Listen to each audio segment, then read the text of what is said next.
Bonjour à tous et bienvenue sur le plateau d'À la Source. Voici les titres que nous allons développer dans cette édition. À Tunis, Monseigneur Nicolas Lernoux a été ordonné évêque pour le diocèse de Constantine et Annaba en Algérie. Les maternités catholiques fêtent cette année les 90 ans de leur fondation. Reportage dans ce journal. Et puis à Rome, le pape a reçu ce vendredi les patriarches catholiques du Moyen-Orient. Enfin, dans notre dossier, nous retrouverons Mériadec Rivière. Il est responsable de la politique familiale des AFC, les associations familiales catholiques. Aux côtés d'autres associations, il dénonce l'impact de la réforme des retraites sur les droits familiaux. Nous y reviendrons dans le détail tout à l'heure, juste après le journal. Et nous ouvrons ce journal à Tunis. Ce samedi 8 février, un nouvel évêque pour le diocèse de Constantine et Annaba en Algérie a été ordonné dans la cathédrale de Tunis. Il s'agit de Monseigneur Nicolas Lernoux. Il est âgé de 44 ans et devient ainsi le plus jeune évêque français dans le monde. Une célébration sans précédent depuis presque 60 ans. La dernière ordination épiscopale en Tunisie remonte à 1962, 6 ans après l'indépendance. Notez que Monseigneur Lernoux devient également le successeur de Saint-Augustin. Le diocèse de Constantine est aussi celui d'Hippone, dont Saint-Augustin fut l'évêque. Nous avons recueilli les premières réactions de ce nouvel évêque et de ses fidèles dans son diocèse. Pour moi, être ordonné ici dans cette cathédrale de Tunis, c'est une émotion qui est grande parce que j'aurais vécu mes 3 ordinations ici. J'ai été ordonné diacre ici en 2003, puis prêtre en 2004 et maintenant évêque en 2020. Cette cathédrale est pour moi le symbole d'une église famille, comme nous aimons nous définir en Afrique, une petite église universelle en miniature, avec des frères et des sœurs qui viennent de tous les continents. Et il est toujours coûteux de quitter un pays et des personnes que l'on aime, même pour répondre à l'appel du Seigneur. On sait que lui nous précède là, il nous envoie, mais lorsqu'il nous donne de vivre de manière vraie, un amour pour un pays, pour un peuple, une culture, pour des gens, on ne part jamais évidemment sans que cela crée une douleur aussi dans le cœur. On le savait d'ores et déjà qu'il ne pouvait pas rester curé. Père Nicolas réunissait les grands, les petits, faisait des séances de catéchisme extraordinaires, on mangeait des crêpes, on faisait un sucré salé avec de la musique. Quelqu'un qui est dans une homélie très douce, une homélie où on est très nourri spirituellement et avec une histoire, parce que c'est un grand théologien et on était sûr. Il le mérite de toute façon, parce que quelqu'un qui prend soin des brebis de Dieu, c'est que Dieu l'a choisi pour continuer son œuvre en Algérie. Demain, mercredi 12 février à midi, sera publiée l'exhortation apostolique Querida Amazonia, chère Amazonie, du pape François. Un document très attendu puisqu'il doit donner les conclusions des travaux des évêques après le synode spécial sur l'Amazonie qui s'est tenu en octobre dernier. Nous vous proposons le soir même un décryptage des points forts du texte avec Philippine de Saint-Pierre, accréditée permanente au Vatican, et le père Anderson Marsal Pérez, prêtre du diocèse amazonien de Rio Branco, au Brésil. Rendez-vous ce mercredi 12 février, donc à 19h40 en direct sur KTO. Toujours dans l'actualité de l'Église, le pape François a reçu au Vatican vendredi dernier les patriarches catholiques du Proche-Orient. Monseigneur Ignace Younan est primat de l'Église catholique syriaque, mais aussi patriarche d'Antioche et de tout l'Orient. Il nous raconte ce qu'il retient de cette rencontre avec le pape, notamment pour la Syrie, alors que les violences se poursuivent dans le pays. On l'écoute. On a eu une rencontre fraternelle, nous avons parlé de nos soucis. Les chrétiens doivent rester chez eux et ils ont besoin que les grandes puissances exercent leur pouvoir à ce qu'il y ait la paix. Et la Syrie a le droit de libérer son territoire. Maintenant, le gouvernement est un gouvernement reconnu par les Nations Unies. On ne veut pas changer ce gouvernement par une autorité, un pouvoir autocratique et tout le nord maintenant qui est en, disons, ébullition. Nous aurions dû être à Alep cette semaine pour une réunion des patriarches et évêques catholiques. Malheureusement, vu la situation critique aux alentours d'Alep, Et sur le chemin, sur la route d'Alep, dont nous avons remis cette réunion pour une date plus propice. Toujours à Rome, en ce mois de février, le pape a lancé un appel mondial et il invite à entendre le cri des migrants dont beaucoup sont victimes de trafic criminel et de la traite. Cet appel s'est accompagné d'une vidéo qui a été réalisée par le Réseau mondial de prière du pape avec la participation du Dicaster pour le service du développement humain intégral. A menudo los migrantes son víctimas del tráfico y de la trata de personas. Entre otras causas, sucede esto por la corrupción de los que están dispuestos a hacer cualquier cosa con tal de enriquecerse. El dinero de sus negocios son negocios sucios, mañosos. Es dinero manchado de sangre. No exagero, es dinero manchado de sangre. Recemos para que el clamor de los hermanos migrantes víctimas del tráfico criminal y de la trata de personas sea escuchado y sea considerado.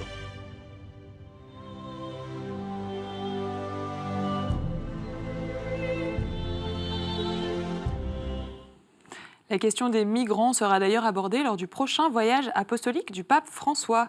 Ce dernier l'a annoncé hier, lundi, il se rendra sur l'île de Malte le 31 mai prochain, c'est-à-dire le jour de la Pentecôte. L'archevêque de Malte, Monseigneur Scicluna, a réagi à cette annonce dans une vidéo.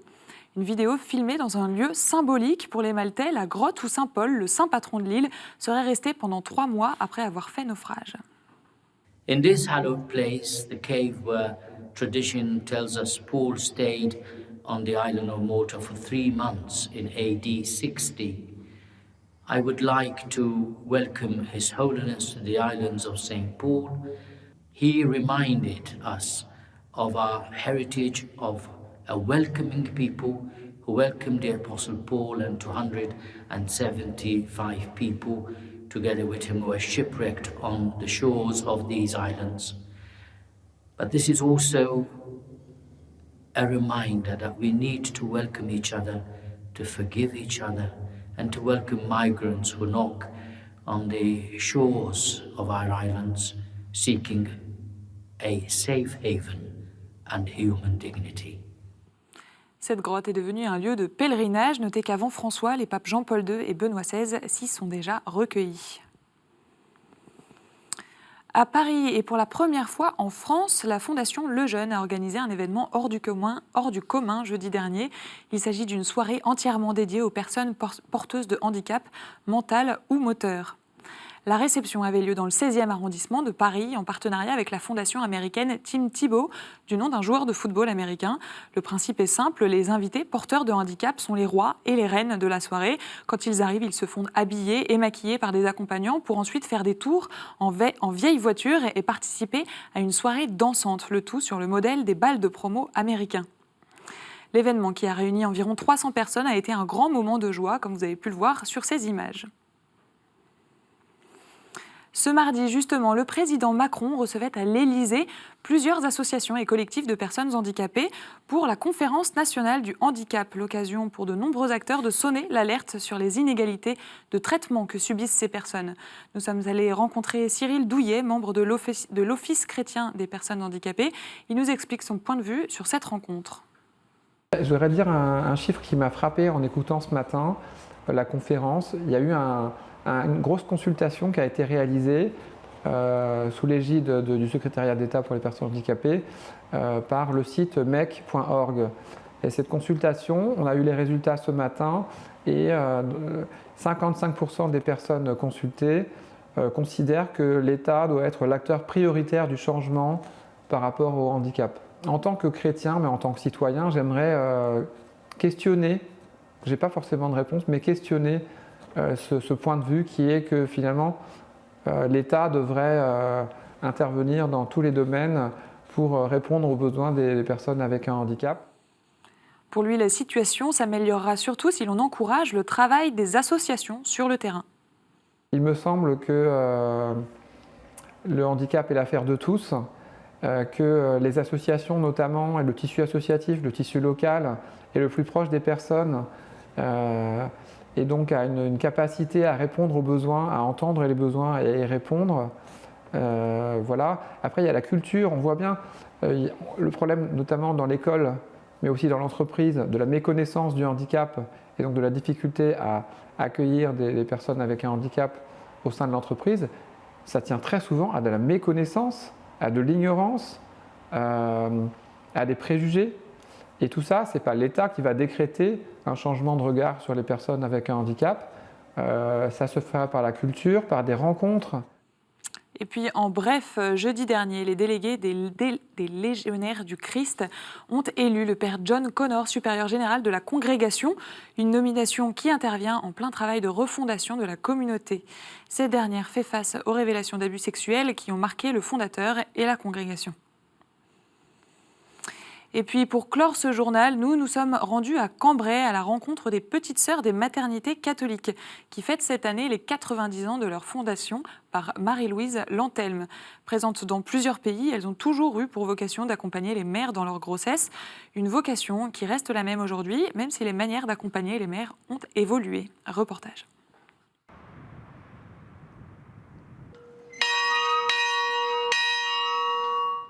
Trois coups de cloche. C'est la manière dont les sœurs des maternités catholiques de Cambrai fêtent chaque nouvelle naissance dans la clinique. Sœur Marie-Béatrice passe ses journées auprès de jeunes mères et de leurs enfants. Ça fait du bien de les voir, même quand on a quelque chose à dire, on le dit, on les questionne, il y a toujours... Puis c'est des mamies, donc forcément, ça fait du bien de voir des mamies. Justement, il y a une bonne sœur qui m'a donné un conseil, elle m'a dit « Elle a encore les lèvres bleues, c'est qu'elle a encore un renvoi. » Voilà. Une autre petite sœur, sœur Marie Gonzague, confectionne une peluche pour chaque nouveau-né. Une manière concrète de communiquer sa joie. Je ne suis pas forcément pratiquante, donc les prières, j'en fais pas spécialement dans la maternité, tout ça. Mais c'est vrai que le fait de les voir tous les jours, c'est vrai qu'elles arrivent avec le sourire tout le temps et elles communiquent beaucoup de joie et de bonheur. Ce bonheur, les petites sœurs le puisent au quotidien dans la prière et l'intercession, le cœur de leur vie. Une prière marquée par leur mission. Et par Marie, notre Mère, nous t'offrons Élysée et tous les enfants du monde. Qu'enfants des ténèbres, ils deviennent enfants de lumière. Et bien, les petites sœurs des maternités catholiques ont mission de révéler d'essayer de révéler au couple la tendresse de Dieu pour la famille. Voilà, je crois que c'est ça l'important. Alors, ça se fait à travers les soins, tout simplement. On ne fait pas de discours. Je voudrais seulement que ces couples sachent, ou ces familles sachent qu'elles sont aimées de Dieu et qu'il ne veut que ça. Le témoignage par les soins de ces sœurs est encore vivant dans le quotidien de la clinique. Débutée en 1947 à Cambrai, cette mission trouve tout son sens, encore aujourd'hui. Voilà pour les actualités retenues ce mardi. Tout de suite, c'est le dossier.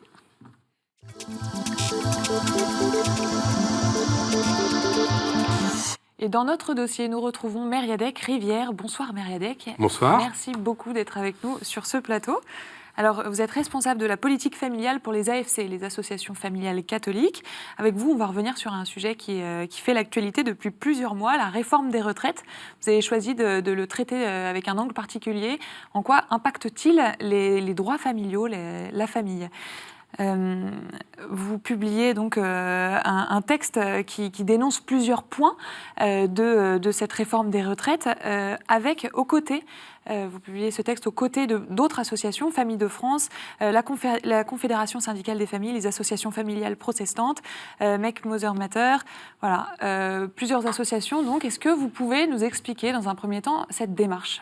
Oui, alors, le terme de dénoncer est peut-être un peu excessif, parce que nous ne sommes pas dans une logique de polémique. Je dirais simplement que nous relevons, nous mettons en avant un certain nombre de problèmes que cette réforme de retraite pose, du moins dans le projet de loi. Tant préciser qu'ici, on ne va pas traiter de la totalité du projet de loi, mais uniquement les mesures de ce projet de loi qui ont des conséquences sur les familles. Et c'est notamment les droits familiaux, puisque de tout temps, disons depuis 1945 par exemple, il y a toujours des droits familiaux en matière de retraite. On va en parler justement. Il y a plusieurs choses dans ces droits familiaux. Vous soulevez plusieurs points, on va y venir. D'abord, peut-être le montant des droits familiaux. Est-ce que vous pouvez nous rappeler qu'en est-il aujourd'hui et qu'est-ce qui prévoit d'être changé dans cette réforme? Alors, le montant des droits familiaux représente près de 21 milliards d'euros, 20 milliards 6 très exactement en 2016, et ça bénéficie, pour 70% de ces droits familiaux, ça bénéficie aux femmes. C'est la raison d'ailleurs pour laquelle ce que nous mettons en avant, c'est que ça pénalise pas simplement les mères de famille, mais ça peut pénaliser également toutes les femmes. Ces droits familiaux, quelle est leur raison d'être, leur motivation? Eh bien, c'est tout simplement pour prendre en compte le fait qu'avoir des enfants, ça a une incidence sur la vie des familles, sur la vie des femmes, et notamment, ça a une incidence en ce qui concerne le pouvoir d'achat. Et comme ce sont, comme vous le savez, les familles qui contribuent à l'équilibre du régime des retraites, parce que l'on passe d'un système assurantiel en durée d'assurance à un système par points, la modalité de financement ne change pas, ce sont toujours les actifs d'aujourd'hui qui financent les retraites d'aujourd'hui. Donc, il est absolument impératif de maintenir un équilibre démographique pour financer notre régime de retraite. Je vous rappelle que le COR, le Conseil d'orientation des retraites, a déclaré qu'il fallait un minimum d'indice de fécondité d'un enfant 95 par femme. Nous sommes actuellement à un enfant 87. L'équilibre de notre régime de retraite n'est pas assuré. Donc, il n'y aura pas assez d'enfants demain pour payer les retraites. Exactement. Nous orientons de plus en plus dans ce qu'on appelle l'hiver démographique. Alors on dit la France est merveilleuse, elle est sauvée par son taux de natalité. C'est faux. Nous avons un taux de natalité qui est moins mauvais que d'autres pays, que l'Allemagne ou l'Italie par exemple, mais l'équilibre de notre régime de retraite n'est absolument pas assuré. Puis l'autre légitimité de ces droits familiaux, eh bien, c'est donc de compenser la charge d'enfants et aussi prendre en compte le fait que les femmes sont souvent pénalisées dans les retraites. En effet, le montant de retraite des femmes est inférieur de 40% à celle des hommes. Et les droits familiaux permettent de rétablir un petit peu cette égalité, puisque après droits familiaux, la différence entre les pensions de retraite des femmes et celles des hommes n'est plus, si on peut employer ce terme, que de 23%. Donc vous voyez, deux motivations: assurer l'équilibre du régime des retraites par un dynamisme démographique et permettre également d'équilibrer dans une certaine mesure les différences de pension de retraite entre hommes et femmes. Alors, on l'a compris, vous voulez encourager les familles à avoir des enfants pour justement avoir cet équilibre pour le régime des retraites. Peut-être si on rentre un petit peu dans le détail. Aujourd'hui, comment ça marche? Vous avez développé plusieurs points, notamment la majoration de durée d'assurance. Est-ce que vous pouvez nous expliquer ce que c'est aujourd'hui, à quoi ça correspond et quelles sont vos inquiétudes surtout dans le projet de réforme des retraites? Alors, en fait, vous avez raison, il y a trois types de droits familiaux. Vous avez la MDA, qui est la majoration de durée d'assurance. Vous avez l'AVPF, c'est un cycle que je développe, qui signifie l'assurance vieillesse des parents au foyer. Et puis, vous avez la majoration de 10% des pensions de retraite, qui, pour l'instant, bénéficie aux retraités qui ont été élevés au moins 3 enfants. Donc, on va commencer par... par le premier point, la majoration de durée d'assurance, la MDA. Cette majoration de durée d'assurance, elle bénéficie à toutes les femmes, sans condition de ressources, et ce, dès le premier enfant. Et dès le premier enfant, parce que le discours de certains, c'est de dire, enfin, vous voyez, pour la première fois, on va se préoccuper de l'enfant, du premier enfant et du deuxième enfant. C'est faux, puisque la majoration de durée d'assurance, elle est attribuée dès le premier enfant. Ça veut dire qu'elle donne 8 trimestres, c'est-à-dire 2 ans, d'assurance, de durée d'assurance aux mères de famille. Ce qui permet donc de considérer qu'elles ont travaillé et qu'elles ont cotisé pendant 2 ans. En plus, ce qui permet d'améliorer la pension de retraite des femmes. Et le coût de cette majoration d'assurance, actuellement, c'est 7 milliards d'euros. Or, ce qui nous inquiète, c'est que le projet de loi supprime cette majoration de durée d'assurance et la remplace par une majoration de pension de 5% par enfant. Or, ce que nous craignons, et c'est constaté, c'est que les 5% ne représenteront pas, ne se compenseront pas exactement à la suppression de la majoration de durée d'assurance. Alors pourquoi? Parce qu'on peut penser justement 5% par enfant que la compensation est là et que ça ira. Pour une raison qui est la suivante, c'est que les 5%, ils ont 2 buts. Ils ont pour but, en principe, de compenser la suppression de la majoration de durée d'assurance, mais également d'améliorer la pension de retraite des familles de 1 ou 2 enfants qui actuellement ne bénéficient pas d'une majoration de pension de retraite de 10% comme bénéficient les familles de 3 enfants et plus. Autrement dit, ça se veut jouer 2 rôles. Ça veut remplacer la suppression de la majoration de durée d'assurance et cela veut également tenir compte de la charge d'enfant pour l'enfant de rang 1 et 2. Autrement dit, on lui fait jouer 2 rôles.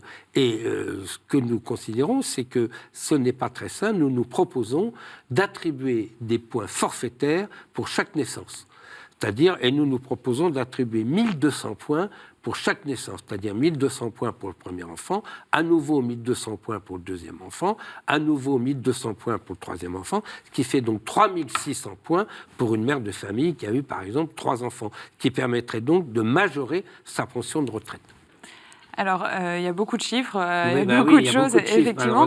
Peut-être ce qu'on peut retenir, c'est qu'effectivement, cette réforme va être surtout bénéficiaire aux familles de 1 à 2 enfants, mais que la situation se complique à partir du 3e. Alors, on ne peut pas dire que la réforme va surtout bénéficier aux familles de 1 ou 2 enfants, puisque les familles de 3 enfants en bénéficient aussi. Mais ce que je veux dire, c'est que l'architecture générale de ce projet de réforme a pour effet de plus prendre en compte la situation des familles de 1 et 2 enfants par rapport à la situation des familles de 3 enfants. Je pourrais y venir tout à l'heure dans la majoration de pension de retraite. Mais je voudrais également parler d'un deuxième droit familial qui est très important, qui s'appelle l'AVPF, c'est-à-dire l'assurance vieillesse des parents au foyer. Alors, on va faire comme pour le NDA. Qu'est-ce que ça veut dire ? Alors, l'AVPF, c'est l'assurance vieillesse du parent au foyer, c'est-à-dire que ça permet d'attribuer une pension de retraite à des conjoints, à des parents, en général c'est plutôt quasiment tout le temps les mères, qui ne peuvent pas travailler ou ont été obligés d'arrêter pendant très très longtemps leur activité professionnelle pour s'occuper de leurs enfants. Ça consiste en quoi ? Ça veut dire que la branche famille cotise au nom et pour ces mères de famille à un régime de retraite et c'est calculé sur la base d'un SMIC entier. D'un SMIC entier. Ce que prévoit le projet de loi, c'est que désormais la base de cotisation ne sera plus que 60% du SMIC, donc vous voyez une baisse, et par ailleurs ce ne sera possible que jusqu'aux 6 ans de l'enfant, alors qu'actuellement l'AVPF peut être servie jusqu'aux 21 ans de l'aîné d'une famille. Donc il y a une forte diminution également en ce domaine. On passe de 100% du SMIC à 60% du SMIC, voilà. Et on doit prendre une décision à partir des 6 ans. Ah non, alors là, vous faites une erreur, c'est pour la majoration de pension de retraite, sur laquelle on peut peut-être venir. On va y venir, justement. Alors, éclairez-nous. Pour les retraités qui ont élevé au moins 3 enfants, leur pension de retraite est majorée de 10%. Alors, c'est 10% dans tous les régimes, avec d'ailleurs un plafond dans le régime de l'AGIC-ARCO. Ce que le gouvernement envisage de faire, c'est d'attribuer une majoration de pension de retraite aux familles de 1 ou 2 enfants. C'est très bien. Nous n'y sommes pas opposés. Mais ce que l'on constate, c'est que ça se traduit souvent pour déshabiller Pierre, pour habiller Paul. Parce que les familles de 10 enfants, prenez de 3 enfants, prenez par exemple une famille dans laquelle les 2 conjoints travaillent. La pension de retraite de chacun de ces 2 conjoints sera majorée de 10%. Ce que prévoit le projet de loi, c'est 15% pour le 3e enfant, puisque vous avez 5 pour le premier enfant, plus à nouveau 5 pour le 2e enfant, ce qui fait 10, plus à nouveau 5 pour le 3e enfant, ce qui fait donc 15, plus 1% pour les familles qui ont élevé 3 enfants, ce qui fait donc 16%. Dans un premier temps, on pourrait dire, bah oui, 16%, c'est beaucoup plus généreux que 2 fois 10%. Eh bien non, parce que dans le régime actuel, c'est 2 fois 10%, alors que dans le projet de loi, les couples devront choisir à compter du 4e anniversaire de l'enfant, celui du conjoint qui bénéficiera de la majoration de la pension de retraite. Ce qui a donc pour conséquence que dans la mesure où dans 75% des couples, c'est le mari qui a la pension de retraite la plus élevée, eh bien naturellement la tendance sera que le choix du couple sera d'attribuer la majoration de la pension de retraite à la pension de retraite du mari. Et donc les femmes risquent de se trouver pénalisées, par exemple en cas de divorce. Alors certes, il est également prévu que les conjoints pourront décider d'un commun accord de partager cette pension de retraite, moitié-moitié. Mais là aussi, on demande beaucoup trop tôt à un couple de décider de son avenir. Par exemple, si vous avez eu un deuxième enfant, vous ne savez pas du tout si vous allez en avoir un troisième ou un quatrième, vous ne savez pas lequel des conjoints aura éventuellement une période de chômage ou pas. Donc décider, que le couple doit décider très tôt qui va bénéficier de ces pensions de retraite, c'est beaucoup trop tôt. Alors malheureusement, on ne va pas pouvoir continuer encore très longtemps. Je vais vous demander de conclure. Chiffres, oui. Est-ce que, juste pour conclure, on peut penser qu'effectivement cette réforme des retraites, selon votre point de vue, pénalise finalement les femmes et les familles nombreuses? Ah ben oui, bien sûr. Oui. Elle pénalise les femmes, parce que, encore une fois, le choix qui sera fait entre les couples d'affecter la majoration de la pension de retraite à l'un des conjoints risque de pénaliser les femmes. Puis ça pénalise effectivement les familles nombreuses, puisque au lieu d'avoir 2 fois 10%, elles auront 17% pour l'un des conjoints, et ça risque de les pénaliser de manière très très lourde. Je ne pense pas que le gouvernement a eu une mauvaise intention, mais ce qu'on constate une chose, c'est que comme il veut maintenir l'enveloppe des droits familiaux, et nous en acceptons l'augure, eh bien, il est obligé de faire des arbitrages. Donc, autrement dit, pour habiller Pierre, il est obligé de déshabiller Paul. Et c'est ça ce qui nous gêne beaucoup, surtout qu'il y a une grande incertitude également en ce qui concerne la pension de réversion dans le futur. Bon, on va devoir s'arrêter là, oui, malheureusement. Merci beaucoup d'être venu nous expliquer tout ça sur ce plateau. Et merci à tous de nous avoir suivis. C'est la fin de cette émission. Vous pouvez nous retrouver sur notre site internet www.ktotv.com. N'hésitez pas non plus à réagir sur les réseaux sociaux avec le hashtag #AlaSource. On se retrouve jeudi. Excellente soirée sur KTO.